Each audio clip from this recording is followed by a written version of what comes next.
We like sports, we like playing soccer. In Ukraine we already played for a club because first we were playing with our friends and liked it. Now we're playing for a club, Adelaide University Soccer Club. We just play soccer on the soccer field, and a coach from the team saw how we're playing and said we are really good and we need to play in the team, and he take us, and we just really thankful for that. You might recognise Nazar and Taras. Last year they shared their story with BTN about leaving their home in Ukraine to come to Australia. We come 9 months ago, and it was 19th of April and seems like a long time ago. It's a story shared by millions of Ukrainians who have had to flee to other countries because of the ongoing war. At first it was very hard because in Australia all things are very different to Ukraine, different food, different people, different nature, but then we got used to it and now we are very happy here. Nazar and Taras have been able to settle into their new home here in Australia. But on the other side of the world, the conflict between Russia and Ukraine is still a reality.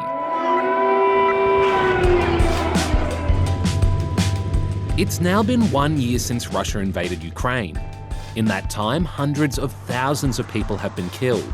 About a third of Ukraine's population has been displaced, and entire towns have been reduced to rubble. For those still living in Ukraine, it's been devastating, especially in the eastern parts of the country where most of the fighting is taking place. 10 месяцев, да? We've been here for 10 months already without ever getting out of here. We only run outside to get to the shop or for water, as no one brings us water here. To make things harder, Russian forces have been deliberately targeting power stations with their attacks, which means Ukrainians are also dealing with constant blackouts.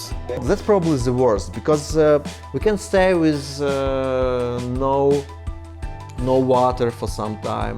We can stay with having no hot food for some time, but with no telephones on, it's a little bit uncomfortable. Meanwhile, in the West, people have been able to get back to some sort of normal life. A few schools, restaurants and shops have been able to reopen, but people here are always prepared for the worst. I think people just carry on as normal as much as they can. In the park here, there's people busking, buying coffees. You can buy food and sit and drink a coffee in the park. And there was an air raid siren just about 10 minutes ago. As soon as that's over, people just come out from the metro or the shelters and they just carry on with what they're doing. It's all you can do, really. As for Russia, the war has caused significant damage to its military, majorly disrupted the country's economy, and many world leaders continue to criticize the actions of Russia's President Vladimir Putin. He thought he could roll into Ukraine and the world would roll over. Instead, he met with a wall of strength he never anticipated or imagined. He met the Ukrainian people. Since February last year, Russia has been trying to take control of several regions in Ukraine.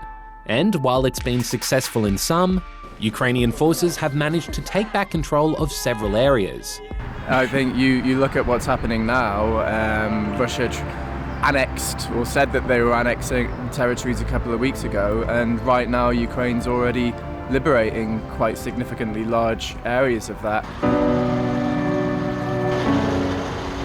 Meanwhile, countries around the world, including Australia, have continued to show support for Ukraine, offering aid as well as military supplies and training.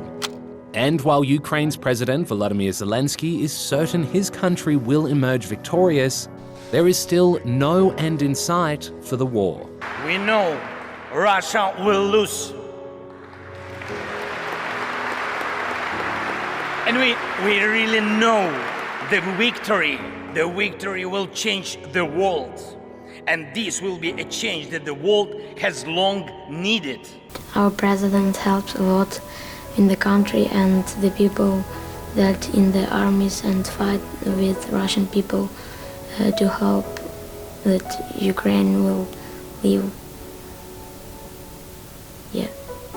And We want to say thanks to all countries who are helping Ukraine.